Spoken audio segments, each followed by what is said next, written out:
Okay, so for my single level control, this is the SCADA screen that was created. So we have the boiler drum here, a constant head reservoir just shown by a gauge just for pictorial purpose. The drum level transmitter, so that'll take the high, and in this case, the low is just put right here just to make the picture a little more neat. We also have the drum level controller. Here would be the valve that would be turned on if we need feed water, and the feed water intake would be along here, the feed water control valve, like I said. So that's the main photo. Additionally, I added a little, I used a progress bar to actually just show the drum level. So whatever would be displayed here. For the purpose of this, I will be typing in the drum level. However, in reality, we would just use a sensor for this. So I also have the text box here that will be used for the drum level, like I mentioned, the alarms up in the top here. And then this button here, I just added press to turn on feed water. So when there's alarm that the water is too low, you just press this and you turn on the feed water. Um, and yeah, so before I type in some things here and press the button, I will just jump back to my screen.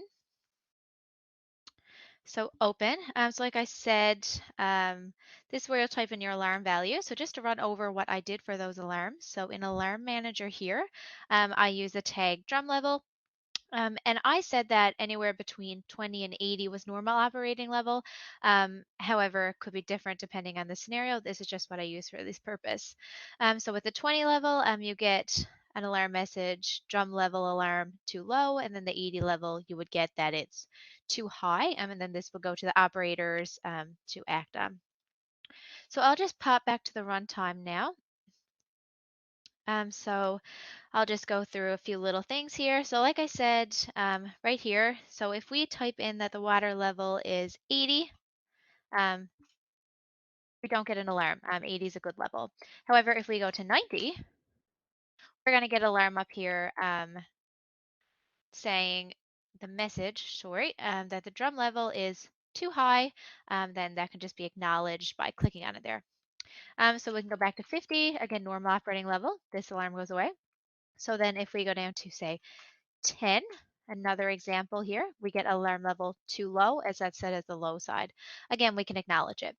So in the case that we had the 10 again, the alarm, in order for operator to act on this, they can simply just press this button. I just made a little pop-up script here that says the feed water is on when the button is pressed, and then that could get it back to a normal operating range.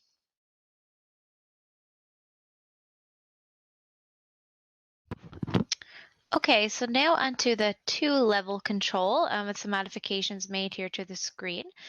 So again, keeping the drum level progress bar here to just show approximately how full the drum is. We have the boiler drum, the steam alarm list, and we're also using the 20 for the low level and the high as 80 again in this example. So different from the last example here, so you see we have this steam pipe up on the top.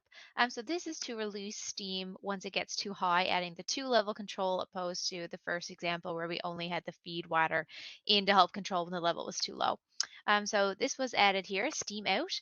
And then also here from the different readings and control, you can see that we still have our drum level transmitter and our drum level controller, but this now goes into a feed water flow computer. So this whole system here is really going to tell us if we want feed water, where we'll go and turn on the feed water here, or if we want to go the other way and if we want to release steam. And that is done by a flow transmitter to just tell the flow.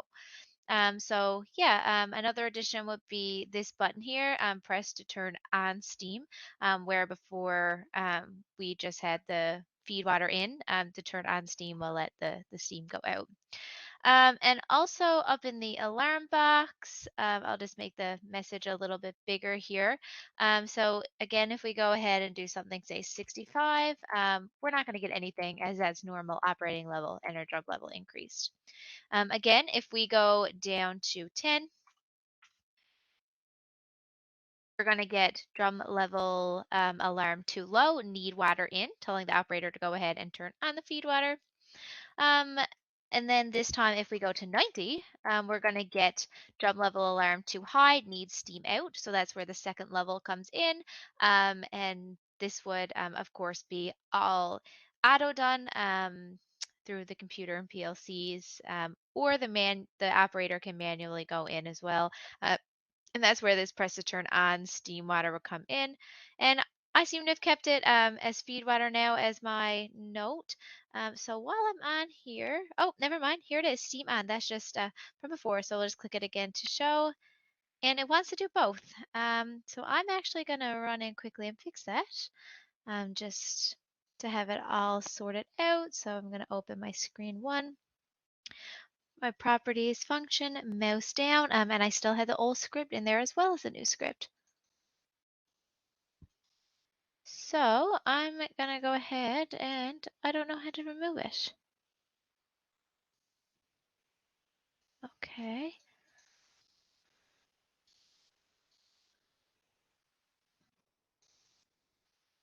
So I'm just going to quickly add a new button here. Net control my button. Don't want to call it button 1. I want to call it uh, turn steam on. And of course, like before, turn steam on means release steam because we have too much. So this is going to be steam releasing for this one here. And I'll go ahead and add, whoops, go ahead and add my properties function, mouse down, and my new script, which I called steam1. Okay. And we'll just go into this one more time. Okay, so again, just say we have 95, so 95% we're almost up to the 100. Just a second now, and that comes in.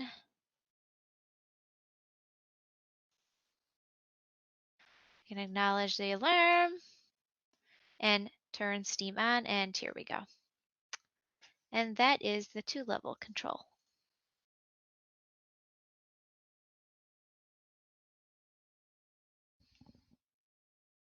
Okay, so now we have the final one here.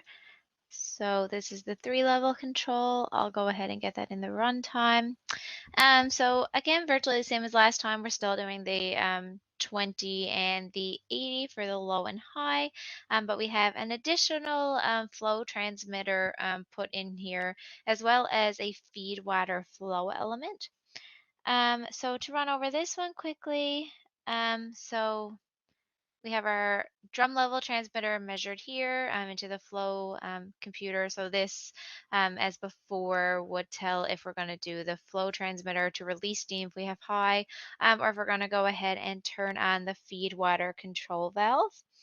But this time, we also have another flow transmitter, and that is in the feed water flow element.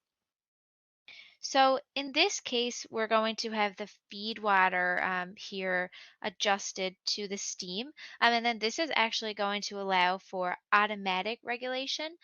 So to ensure that our steam and our, when we have a change in the steam flow rate out, it's going to be counteracted by a change in the feed water flow rate.